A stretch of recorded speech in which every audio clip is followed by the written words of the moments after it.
तुमचाही ढोकळा कढई किंवा कुकरमध्ये शिजवताना खूप जास्त वेळ खातो का? तर कमीत कमी गॅसचा वापर करून आज ना आपण इडलीच्या मोल्डमध्ये मस्त सॉफ्ट स्पॉन्जी आणि तितकाच लुसलुशीत असा खमण ढोकळा बनवणार आहोत.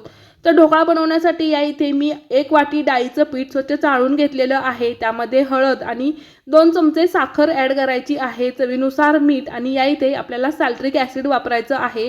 तर तुम्ही कोणत्याही ब्रँडचं सॅल्ट्रिक ॲसिड वापरू शकता. तर सॅल्ट्रिक ॲसिड अशा पद्धतीने क्रिस्टलच्या स्वरूपामध्ये असतं. तर अर्धा चमचा सॅल्ट्रिक ॲसिड मी यामध्ये वापरलेलं आहे.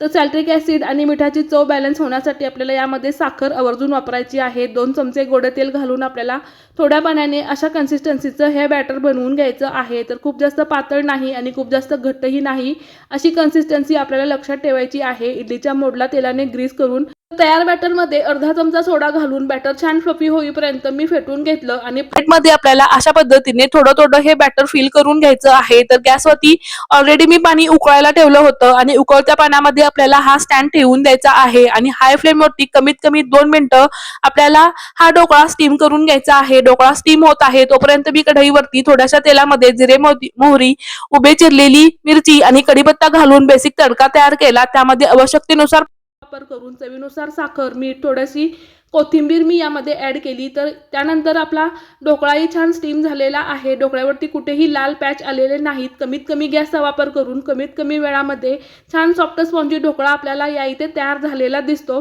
तर या ढोकळ्यावरती आपल्याला तो तयार केलेला आंबट गोड तडका द्यायचा आहे. तर आपल्या ढोकळ्याचं स्ट्रक्चर पाहू शकता तुम्ही. मस्त सॉफ्ट स्पॉन्जी ढोकळा या इथे तयार झालेला आहे कमीत कमी गॅस आणि कमीत कमी वेळामध्ये.